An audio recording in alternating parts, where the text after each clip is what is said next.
Corporate cultures are vitally important because they literally drive people's performance.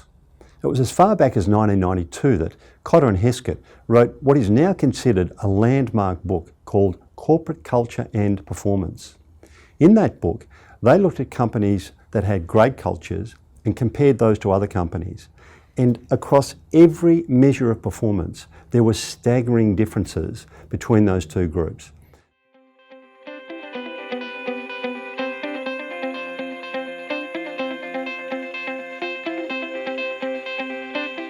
UGRs stands for Unwritten Ground Rules.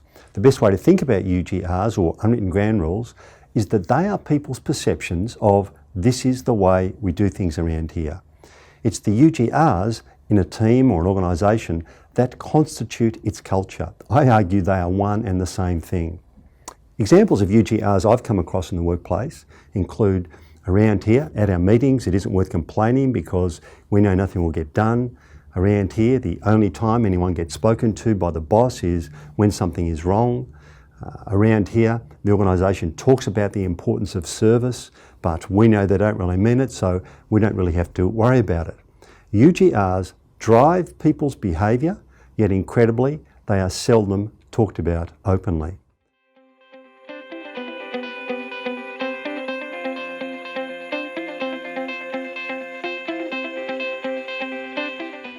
We've developed a 5-step process for using UGRs both to understand and strategically improve the culture. And this is a process that's been generated over a period of 25 years since the concept was originally created by me.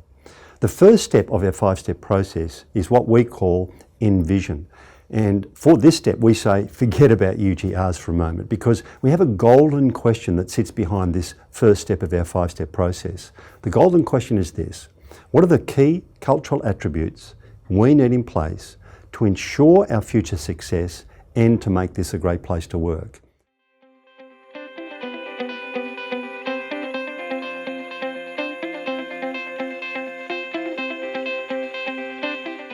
Leaders play a pivotal role in both creating and sustaining the culture, and to demonstrate that, I'd like to share with you a story about Tony, who was a member of a senior leadership team who invited me in to do a half-day session on UGRs and how that relates to performance.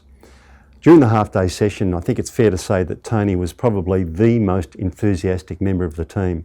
So much so that at the end of the session, he came up to me and said, "Steve, could you do a repeat of that session for the 50 leaders who report to me?"